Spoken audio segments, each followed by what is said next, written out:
যখন এটাকে যেমন আমি একটা লেখা লিখলাম,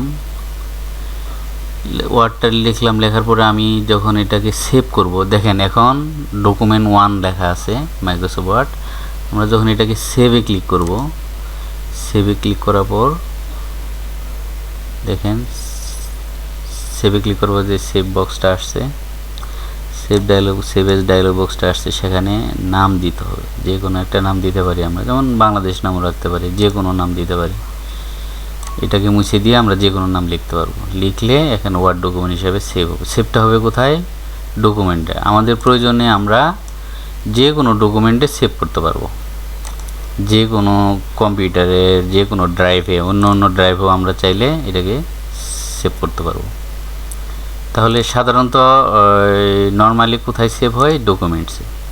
ডকুমেন্টসে আমরা যে কোনো নাম লিখে এখানে সেভে ক্লিক করলেই সেভ হয়ে যাবে।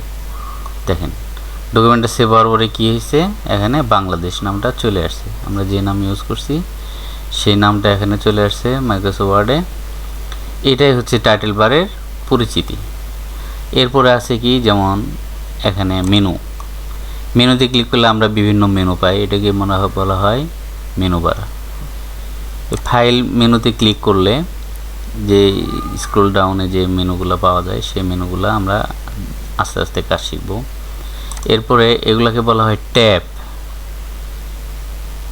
এখানে হোম ট্যাবের আন্ডারে অনেক কাজ আছে, আমরা ধীরে ধীরে এই কাজগুলো দেখব।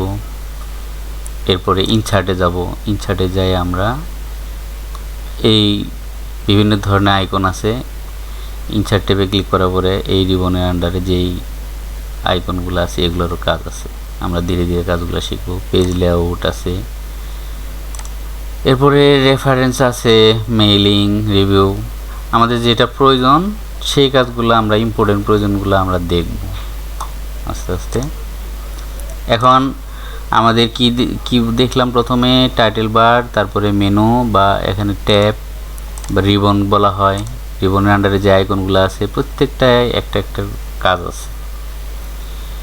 এরপরে আসে না আমাদের মাঝখানে যে অংশটাকে বলা হয়, এটাকে বলা হয় ডকুমেন্ট, যেখানে আমরা লিখব, যেখানে লিখে আমরা সংরক্ষণ বা প্রিন্ট করব, সেটাকে বলা হয় ডকুমেন্টস।